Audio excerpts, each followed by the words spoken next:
All right, everyone, welcome into Cherry Picking. No fantasy talk today, just hockey talk. We haven't had the boys together here in a while, so happy to be joined by Gavin, Avery, and also a special guest today. We got Leafs fan 2412 from Twitter. Not a Reddit crazy Leafs fan as you might think from his name or his handle, but this guy is one of our buddies. He's quite the celebrity on Twitter, to be honest. And you know he's not a spam account because he did pay that $8 to get verified. So. Yeah, that is also definitely true. Started as a spam account What's the significance of the 2412 in the last part of that? Dude, I think it was like my gamer tag or something when I was like 10 years old. I think I had that Twitter maybe as like a second Twitter, and then I just kind of blew off like last season. It was kind of funny. Yeah, big couple appearances on Trent's stream. Just blew you up, and biggest Leafs fan on Twitter now apparently. Next to Steve Dangle, of course. Dangle, yeah. Steve, that guy's, he's getting so annoying to like listen to and like hear him talk. He's just way too close to the camera. Like it's just not. There's nothing more. He's kind of like the Sal Vitri or Vetri. Yeah, of like he kind of is complaining. Actually. Yeah, a little bit. I don't think I've watched any of his like actual content. What, like on Sportsnet? Yeah, I haven't watched a single one of those shows. Or like he used to do like the broadcasts of like the playoffs of when. I think it was last year. The Habs are playing. The Habs and Leafs. He does really good trade breakdowns on YouTube, though. Yeah, the trade trees. I actually have watched some of his stuff. Okay. Yeah, that's cool to watch. Do you like Dangle there, Leafs? I mean, I don't know. I think he's kind of, he's all right, I guess. It was kind of funny, but now it's just kind of cringe a little bit, I guess. Yeah, that's where I'm at, too. Like, it was good, too. Like, after a game, you're fucking pissed and you want to hear someone else complain about the team, but at this point, it's insane. Like, he's just yelling, like, screaming at the camera. He yells at the screen every time something bad happens, so it's just, But, Leafs, back to your Twitter presence among the NHL betting community. I mean, you've told me some stories of, because like you have like a couple thousand followers now. Like you always have people kind of asking you for picks and stuff like that. Like, do you have any stories of like kids just absolutely tripping out because you gave them a pick in your DMs and then either it lost or it won, like, or people telling you picks? Like, I'm sure there's got to be a couple. I've got a few crazy messages about the Leafs last year. People saying they were going to come to my house. Oh my god! I'm not even going to say it, but people saying they were going to come beat me up and everything. It was kind of funny after the Leafs lost Game 7 too. Leafs fans, man, it was already they're crazy the worst and they're all over life. the place. Yeah, I'm sure I lost more money on that Game 7 than anyone that was DMing me. So I don't really. I saw your slip, and I can concur with that fact. I would have to agree. Agree. Plus, I mean, obviously, I'm a pretty diehard Leafs fan, so I don't really give it what anyone else thinks at the end of the day. Yeah. So, being like growing up in Halifax, Nova Scotia, like, did you play hockey growing up, or was it just like the purest Leafs fandom from either your dad or whatever it was? Yeah, I played hockey. I mean, we only had about like 20 kids in my hometown where I'm from. So, I mean, it wasn't like a tryout or anything. You just joined a team and play. I mean, my hometown, I think there's like 400 people there. Wow. Jesus. So it's pretty small. I mean, Halifax is a pretty big place now where I live. So, but yeah, I don't play hockey anymore. I'm basically just baseball in the summer kind of thing. But yeah, I did play hockey quite a bit when I was younger. Yeah. And like obviously, what town did you grow up in? It's called, it's Cape Breton. I don't know. You obviously know where Cape Breton is. Yeah. It's like close to the Cansau Causeway, if you know where that's at. No, I don't even know what you Cape Breton, I got Cape Breton, I got that down pat. Cape Breton basically is where I grew up in a small town. And like, obviously it was a smaller town, and but the hockey scene in Nova Scotia is pretty big. Like, there's obviously some NHLers from all around there. So like the junior hockey scene's got to be pretty competitive, even if you're from these small towns. Like, people are obviously traveling all over the province to play against each other. I'm assuming like the best teams, especially when you get up to like midget and major junior and stuff. Yeah, there's like some pretty good hockey teams like close to the hometown. I mean, St. FX has like their university programs pretty good, so they have some good junior teams in Antigonish, and Halifax. They have obviously a lot of good junior programs as well. Moosehead's team, so there is a lot of good hockey here, obviously. Nice, yeah, and actually. Sorry, what were you going to say? You just have to travel, basically, to if you want to play competitive hockey in Nova Scotia. So I kind of want to test your loyalty to the province of Nova Scotia. There's obviously, like I mentioned, a number of NHLers from that province. Could you possibly name 5 NHL players, playing, retired, dead, whatever you want, it doesn't matter to me, that are from Nova Scotia? Like, obviously, there's a couple obvious ones, but can you name a couple other after that? Yeah. I'm going to a random one. I think he played with the Leafs. His last name was Zill. I can't remember his first name. Let's see. He was a grinder. Let's fact check this. Zill. He was a grinder for the Leafs. He played the fourth line. Was it Zach Sill was his name? I'm thinking he was like from Sill, yeah. I know who you're talking about. Yeah, Zach Sill? Oh, yeah. 1988.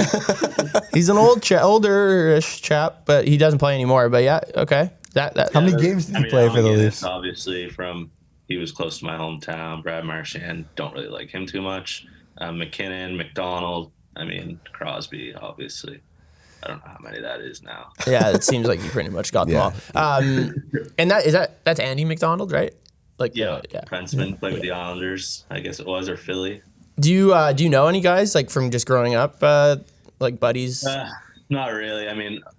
One of my buddies that I work with is pretty good friends with McKinnon. They played on the Mooseheads together. Okay. So they're really good buddies. McKinnon flew him down to games a few times. So I got some pretty, some cool stories about McKinnon and like seeing him at bars downtown Halifax. So yeah, I'm sure he's quite the character for sure. I've heard in the off season he can really fire it up. That's good to hear.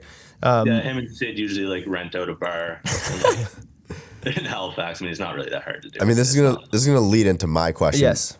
This is just a classic middle school game of fuck, marry, kill. You have Sid, McKinnon, and Brad Marchand. Fuck, marry, kill. Oh, that's easy. Definitely getting rid of I can't stand Marchand. His house is actually 2 minutes from mine. He lives right up the road from where my house is right now. Fuck yeah, definitely Sid. He's yeah, I agree. Yeah, I feel like Sid would be around the block less, Yeah, true. I think me and McKinnon, I would live with him because he's probably a party guy like me. He likes to have a few beers on the weekend, chill out, watch some sports. So. I think that's probably just the right answer. Yeah, that's just the right answer. Sid, he's too serious about stuff all the time. Yeah, but I feel like he's not. They said he was mangled at the cup party. Was he not? Like McKinnon's cup party? Yeah, he was the mangled? drunkest guy there or something, apparently. Yeah. So maybe he can party it up pretty. I heard some pretty good stories about Crosby too. I guess he can party it up pretty good too. He's kind of mellowed out his last few years. I think he used to be kind of a conceited guy, and now he's older and he just he's won his cups, did his thing, so he's more chill. Yeah, it's kind of that way. He was a whiny little baby. People thought of him as. When he started, but then he would play for Team Canada. It's I fucking love this guy. He is awesome. Yeah, I think one of the coolest things about Sid though is that he never got onto social media at all, and he was I don't know if I could say one of the greatest athletes of that generation, but definitely one of the greatest hockey players, and just not on social media at all. I don't think we'll ever see anyone like that in the future.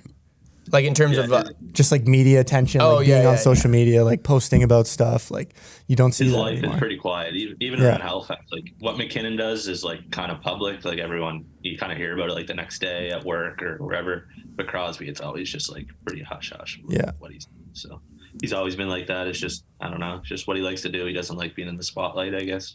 To say on that kind of end. So is he not married still too? Sid? Yeah. He's married, right? Is he married? Yeah. He has I don't know if he's married, but he definitely has he has a girlfriend for sure. Okay. I can't remember her name, but yeah. Okay, my question. You wanna fire off? Okay, Leafs. I know you played hockey. We talked about it a little bit, and what I want to know is what your player comparable is. Oh, dude. Doug Gilmour? Were you turning the puck over like some defenseman on the Leaf? What? Almost like Colton Orr, maybe. Hell yeah. Not really a great skater, but I wasn't really that tough either, I guess. I don't know. Maybe a bunting. I kind of went to the net. Never really could shoot that good, but I could score. It doesn't have to be a Leafs player, right? But if you want, it can be a Leafs player. Yeah, that's just my comparison. Is always I know. But yeah, kind of a go to the net guy. I wasn't really that fast. I'd sit around the blue line, hope that someone would give me the puck and I'd go score. That's what I wanted to do. Yeah, I agree. Bunting is nothing without his playmakers around him. I thought you were going to say Xavier Laflamme. Xavier Laflamme. Yeah, I definitely wasn't a fast guy or a playmaker by any means. I can tell you that. You're just gritty. Just like Nova Scotia and Halifax. Cause shit, be a shit disturber. I'm good at that. So. Yeah, you are very good at that. LOL bozo. Yeah, just. That's my kind of thing, causing shit, even in sports or anything. It's just you want to be that guy that pisses everybody off. Yeah, it translates from the ice to your Twitter fingers, so that's good to see.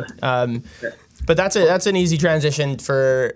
I want to talk to you about the Leafs and how the Leafs have gone this year. Obviously, not the hottest start at the beginning, but they're starting to pick it up now. So, what's your overall take so far in this year? That's all I'll say, and then I'll give you the floor. I mean, I don't really want to think that it's anything different because until they went around, I don't think anyone really cares. I mean, I see like people on Twitter being like, "This year's different." Like Biz yesterday, I know I tweeted to him like joking around, like. I don't know. I think the goaltending's different because now I feel like if Samsonov's in net, I feel fine. If Murray's in net, I never really had that feeling before with the Leafs. Like I was always worried. Like Mrazek last year as a backup was dreadful. Campbell couldn't stay healthy. I'm worried that Murray won't stay healthy. But like you say, when you have Samsonov as a 2, it helps. But like I say, until they went around, I don't think it means anything right now. That's the problem. Pretty sure Samsonov and Murray are like 13-2-1 when they. Yeah, they are combined. Yeah. Their save percentage is like .924, I think, or something. Like it's crazy. And I think I've said this before too. At some point you have to start saying like this Leafs defense is better than we think it is because they just make any goalie look pretty good. Jack Campbell, a career backup, plays for the Leafs, and they think they can take him to the Cup, which is kind of fucked. And then. I mean, you just look. You can put a hungry goalie in that on a short-term deal to make him prove himself, and they'll get it done in this Leafs system. I think like you see that too, even with Källgren, and then you look at this Leafs team and how beat up their back end is, and they're still keeping pucks out of the net. Like you said, Abe, that's a good point about last year. Like, look at Jack Campbell now. I know that Edmonton team is extremely poverty, but yeah, I think like their team defense and like buying in is a lot better than people expected. Like looking on paper, it's not very impressive. No, and that's actually an interesting point. You do have some good. Sorry, I didn't want to cut you off, but we like Matthews and Marner are 2 good defensive, like two-way players. Yeah, Tavares too. Yeah, who maybe don't get the credit they deserve for being that good. I think Matthews is like his big body for sure. He's a lot of last year the players voted him as like the best player in the NHL. I don't think you could just go off his scoring ability. Like he does to do other things as well. But I think it's interesting you bring up, Gav, like the Oilers situation. Like the Oilers defense, maybe they have bigger names, but they're arguably giving up way more chances. And in Edmonton, the media is talking about, it's Jack Campbell. They're not talking about the defense. But then when Jack Campbell is in Toronto, it's the defense's fault. It's not Jack Campbell's fault. Jack Campbell's actually a good goalie, stuff like that. So it's interesting how the narrative kind of switches. It's just the Toronto thing. I think people, like the reporters in Toronto, they want chaos. Yeah. That's what makes it funny. It's having chaos. Even when things are going good, like the Leafs, they had 25 points in November, and you see Kiprio's tweet the other day, like, Matthews ain't gonna want to, like, just a random day saying Matthews ain't gonna want to stay in Toronto. Yeah, there's always something, right? Like Matthews isn't scoring at the level he was scoring last year, and it's like, okay, well, let's focus on that, like the negative part of the, and let's not talk about the fact that Mitch Marner has an 18-point or 19-point game streak. Point streak at this point. Yeah. We tried this yesterday or the other day too. And we also did fuck those words up. Leafs, were you ever in a point where you wanted Sheldon Keefe fired this season? Oh yeah, probably. I'll admit, like I wasn't really worried that they were going to make the playoffs. I knew this team was good enough to make the playoffs.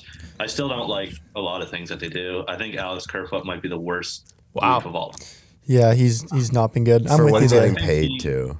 Well, how much was his contract? Like 3.5, I think. The fact too that you think that we could have had Jared McCann instead of Kerfoot, it stings. Yeah, it stings. That does sting for sure. Yeah, seriously. We traded before the trade deadline. We kept Justin Hall and Kerfoot and left McCann exposed. So yeah, it's a tough one. So Leafs, you talked about the goalies a little bit. Obviously, a little bit of a rotating cast this year with a couple of injuries. So what I want you to do, I'm going to give you 5 names of the goalies this year, and I want you to rank them. Okay? So you have Matt Murray, Ilya Samsonov, Erik Källgren, the E-bug that is whatever there at any given night, and then the shooter tutor. So you rank those 1 to 5, 1 being the highest and 5 being the worst, obviously.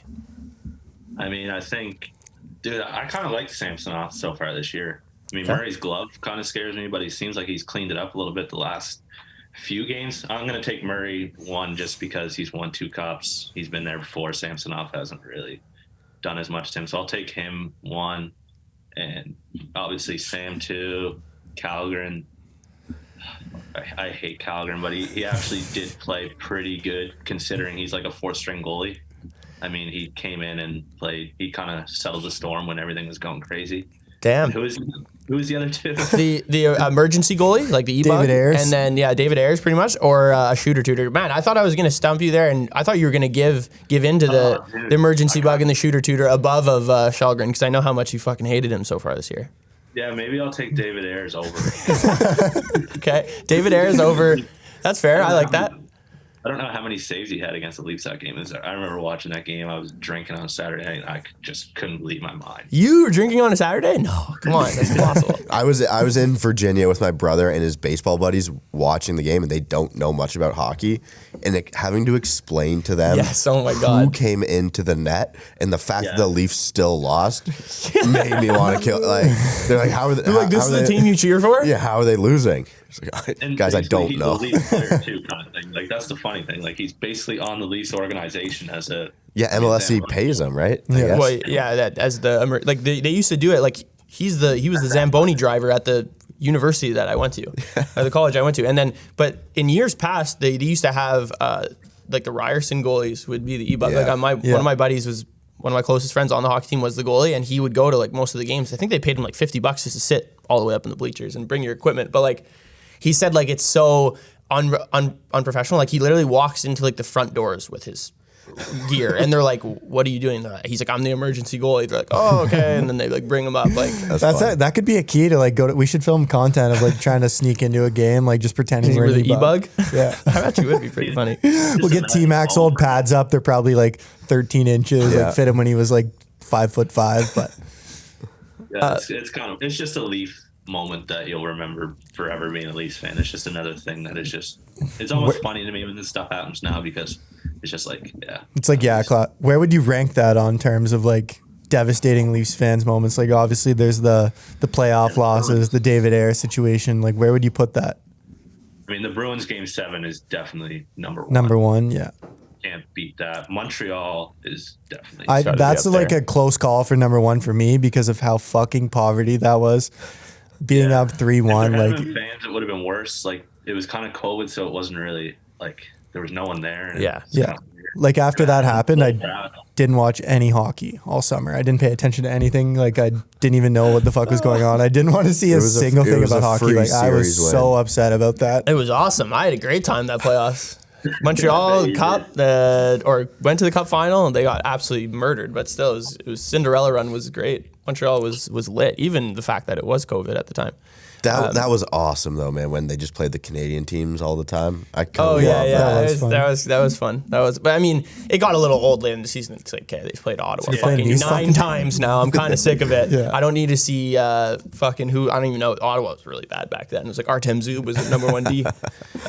Okay, Leaf. So what? Matt Murray, Samsonov, David Ayres, Shalgren, and then Shooter Tudor, obviously, in the last. Okay, and. What are your expectations for the rest of the season? I know you said like it doesn't really matter until they win a playoff round, but like I honestly think they're going to get hot right now. It'd be the most classic in Leafs fashion to get hot for the next like 2-3 months and then kind of tail off before the playoffs, and then we'll kind of see what happens after that. But what do you think, like expectations wise, from this point on until the playoffs? Well, I guess I'll say. I mean, I don't want to say it's cup or bust because they never won a round, so it's kind of tough to say they got to win a cup or bust. But I think this team is like might not be together much longer either, right? Because a lot of these guys only have a couple years left. I think they have to make the Eastern Conference Finals this year, or someone's gone. I mean, winning a round obviously is big because they never done it since I was like 10 years old or younger than that. Actually, might have been like 8 years old. I'm 28. Yeah, it was like 20 years ago. So there you go. Yeah, I was listening to some interviews. Marian Hossa was talking about when he was on the Sens that they just couldn't beat the Leafs in the playoffs. I was like, fuck, would I ever love to see that? Seriously. Just having the Leafs be unbeatable in the play. He said they were a tough team to play against, like gritty. Yeah, I remember that when they had like Sundin and McGillney and Gary Roberts as their first line. The Darcy Tucker too, maybe. Caberlet, McCabe. I would go to Leaf games as a kid. My dad hated Thomas Caberlet. Really? My dad was from Ottawa, so he was kind of a Sens fan, but we'd get Leaf tickets. Leaf fans would hate how he just like would not shoot the puck at the point. Like everyone would be screaming like at their TV at the game, like shoot.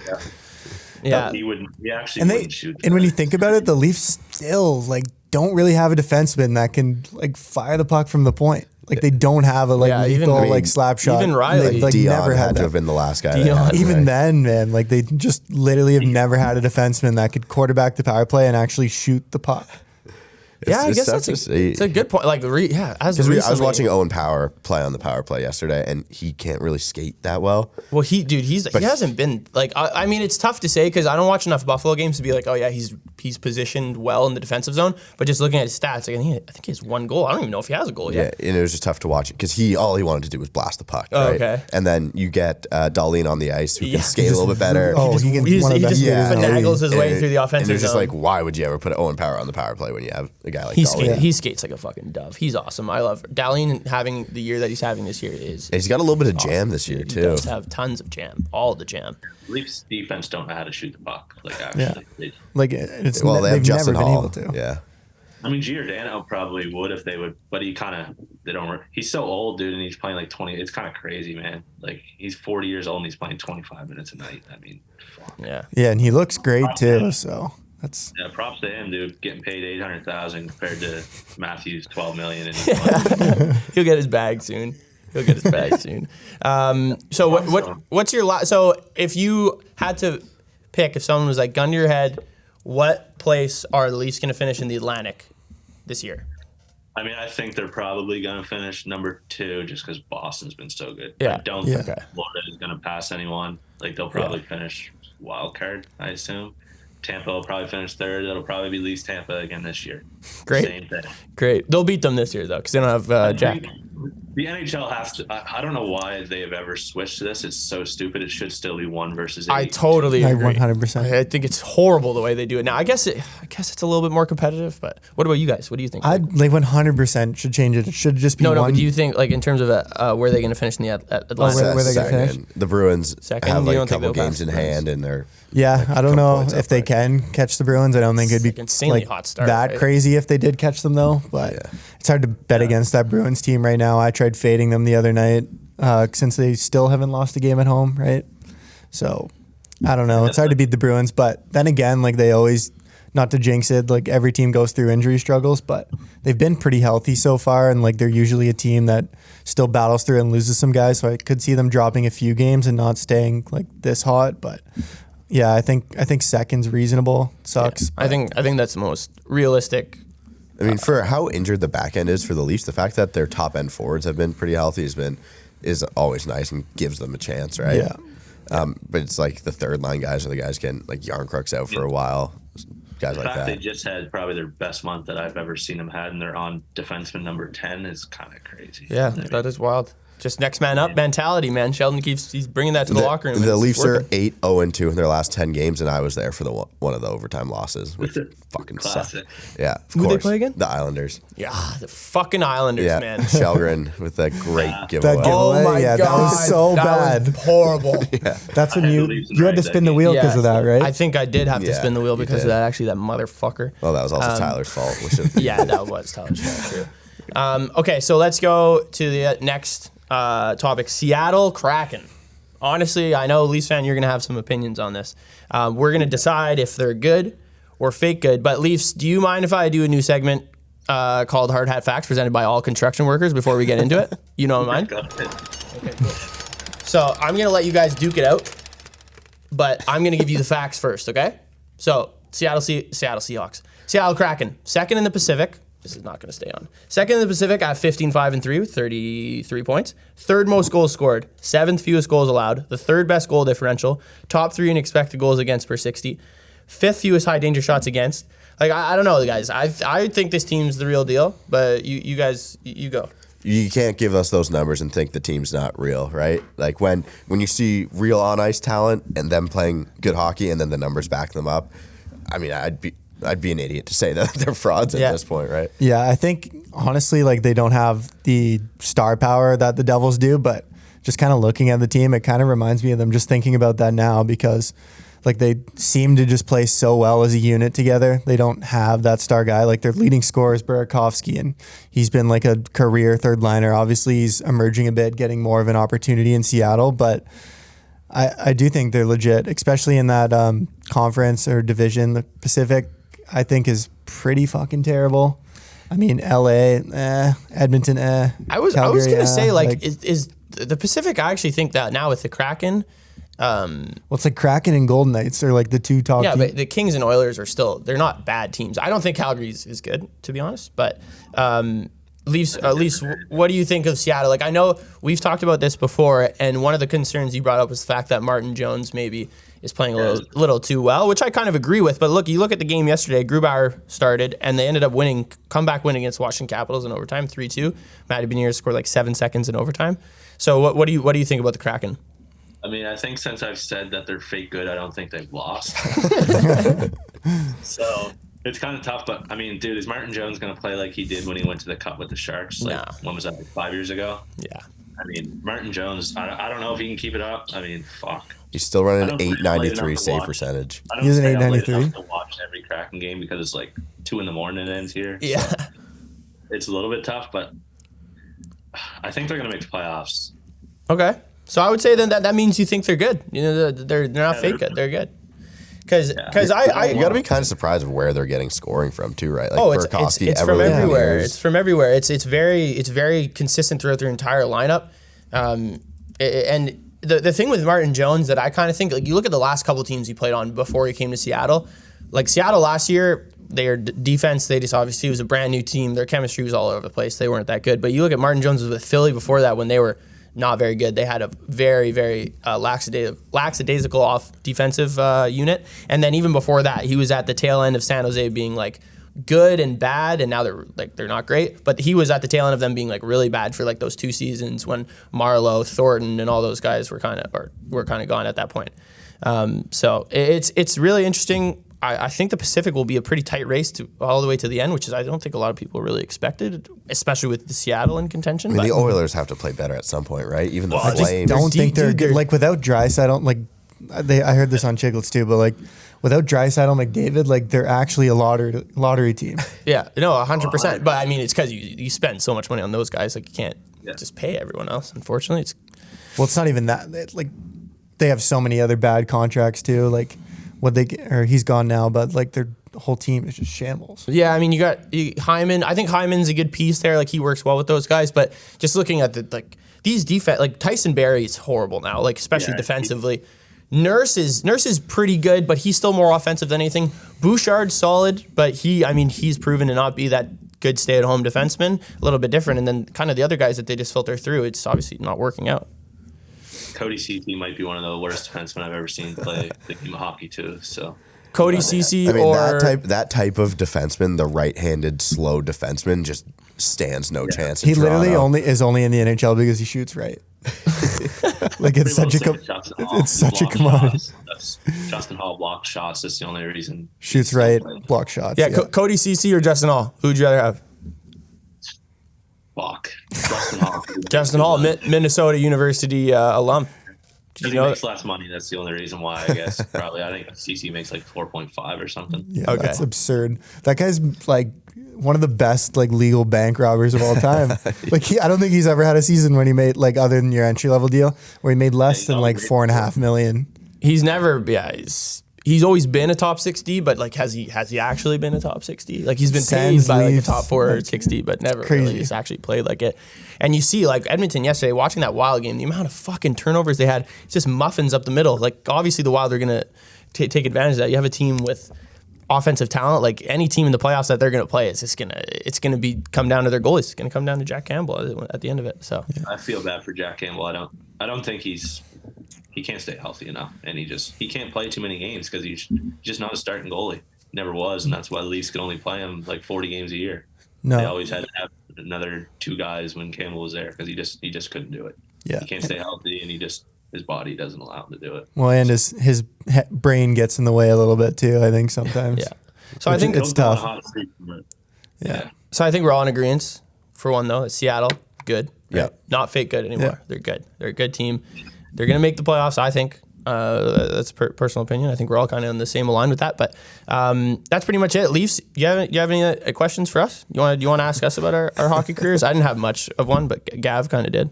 I feel like Gav was probably a good hockey player. I know Avery's more of a baseball guy, I think. I played AAA hockey. Oh, dude, when you were 11? He was a stud. The first year you could play AAA. I did the same. It was like summer hockey kind of, or no? No, it was full. Okay. 1 year, and then I played AA the rest of my life. I was We always never even had a AAA team. Not enough players. I was always like I could know what to do, but it just wasn't all there with the skating ability. Yeah, that was my problem. I was smart. Like, I'm smart in hockey because I mean that's basically what I do is I watch hockey every night. I know like everything about hockey. I was always smarter than anyone that I played with. That's the only reason that I probably could have played, to be honest, is because I just knew where to be and knew what to do. But obviously, I'm not the fastest guy. I mean, I'm, short and out of shape now, so it's not really the best for speed going down the wing.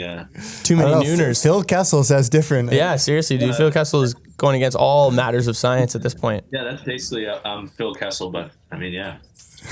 But you're not the Iron Man, or you're not an Iron Man either. As much as You got your good old pup there, Ollie. Yeah, he knows I'm trying to do something, so he's pissing you off, eh? He's pissing you off. Yeah. It's just he pisses you off, and then you piss people off on Twitter. At least that's great. Yeah, that's my goal, is to make everyone mad, and at least they're gonna win a cup this year. Come back. There you go. Yeah, it feels different. There you go. Feels different. You'll be able to follow all of Leafs Fan's great opinions and his picks on Twitter at Leafs Fan. Still Leafs Fan 2412, right? Or did you change it? Yeah, still got the 2 on Twitter.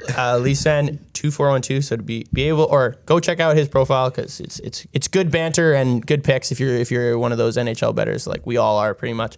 But Leafs, appreciate you coming on the podcast, man. Really enjoyed it, boys. I appreciate it a lot. Yeah, of course. We'll try to get you on maybe a little bit later on. Maybe when the Leafs are in the playoffs, we could have a big show here with some of the Leafs fans in the office as well. But we got to get Leafs out here. Yeah, we do have to get you in studio at the OwnersBox content house. It'll happen for sure. I'll make when things slow down here for sure. I'll make sure. There we go. Fuck yeah. Perfect. All right, man. Appreciate it again, and thank you guys all for listening. Be sure to like, comment, and subscribe, and we'll see you guys next time.